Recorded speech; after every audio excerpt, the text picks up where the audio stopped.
Hello everyone! Monetize ka na ba sa ads on Reels pero wala ka pa ring earnings? Ang tagal-tagal mo na nag-aantay pero hindi pa rin lumalabas sa iyong professional dashboard ang earnings? Simple lang. Dahil dito, ka kumukuha ng mga music na ginagamit mo sa iyong mga Reels. Ako, delikado yan.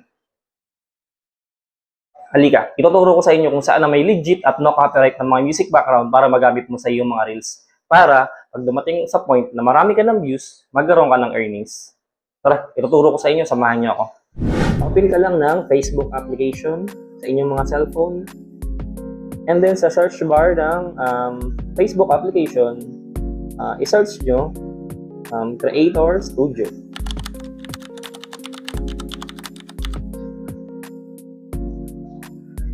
Then after that, tap nyo Creator Studio. Then mariredirect kayo dito. So kung nakikita nyo, mayroong notification, planner, content, insight, inbox, at monetization. Sa baba, click nyo yung all tools.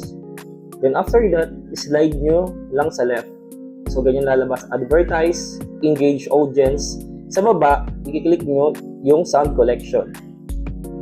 Then after that, yan ang lalabas.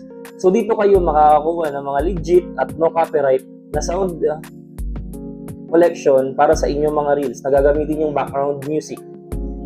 So ito. So kung makikita nyo sa gilid, meron siyang 722 sound collection. May kanya-kanyang length at genre. So ito ang mga legit at no copyright na background music ni Meta. So pwede kayong gumamit niyan. So ayun, alam niyo na kung saan makakuha ng mga sound collection na pwede mong gamitin sa inyong mga daily reels. Legit at no copyright. So yung tip na yan, para lang po yun sa mga baguhan na bago monetize sa ad on Reels ni Meta.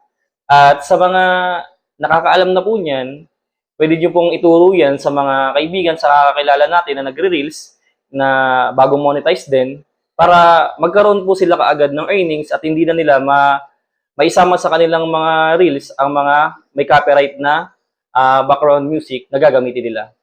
So, spread the love para makatulong lahat tayo. Kung gusto mo yung mga ganitong tip, mag-like and share ka at paki-comment na rin kung nagustuhan mo at paki-follow na rin ang aking page. Maraming salamat.